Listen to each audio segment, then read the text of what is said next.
तो मैं विश्वजीत सिंह दोस्तों आज एक दूसरी कहानी लेकर आए हैं दोस्तों, कबीरदास जी और कर्ज की कहानी। दोस्तों सुबह उठते ही कबीरदास जी अपने घर में भजन कीर्तन करते हैं। उनके घर पर भक्तों का जमवाड़ा हो जाता था।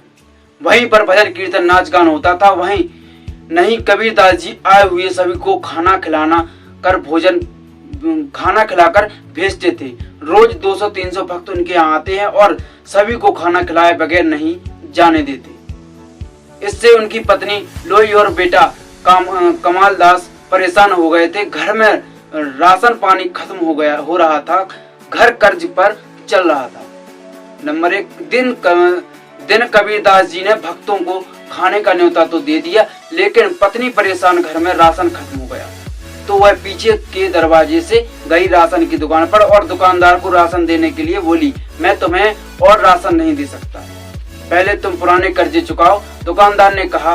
तब वह विनम्र से बोली, मेरे पति के आदेश पर घर आए भक्तों खाना खिलाना ही है।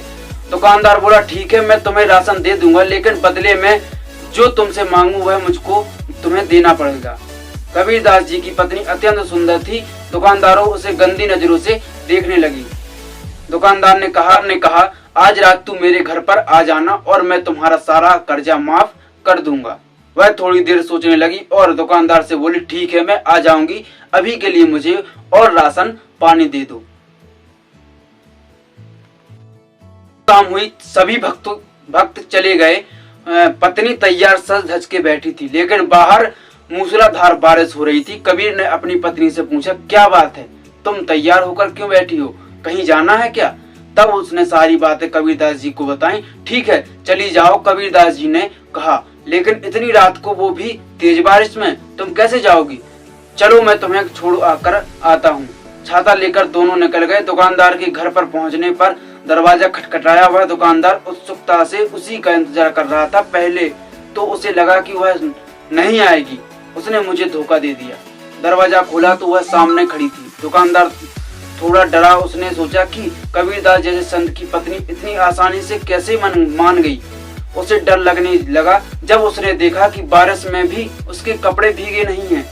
दुकानदार ने उससे पूछा, यह चमत्कार कैसे हुआ? महिला ने जवाब दिया, स्वर मेरे पति कबीरदास जी मुझे छोड़ने यहाँ आए। तो वह दुकानदार हक्का बक्का रह गया। वह लड़खड़ाने लगा। पूछा, कहाँ है कबीरदास जी? कबीर जी के पास दुकानदार रोते हुए गया और उनके चरणों में गिर गया। हे प्रभु, मुझसे अनजाने में है गलती हो गई, मुझे माफ कर दो। दुकानदार को उसकी करनी का पछतावा हुआ। दोस्तों ये थी हमारी कबीरदास जी की कर्ज की कहानी। दोस्तों अगर आपको इस कहानी बहुत अच्छी लगी हो तो कृपया हमारे YouTube चैनल को लाइक, शेयर, सब्सक्राइब करें। और अगर वीडियो ज़्यादा अच्छी लगी हो तो हमारी वीडियो को कृपया अपने दोस्तों के साथ शेयर करें।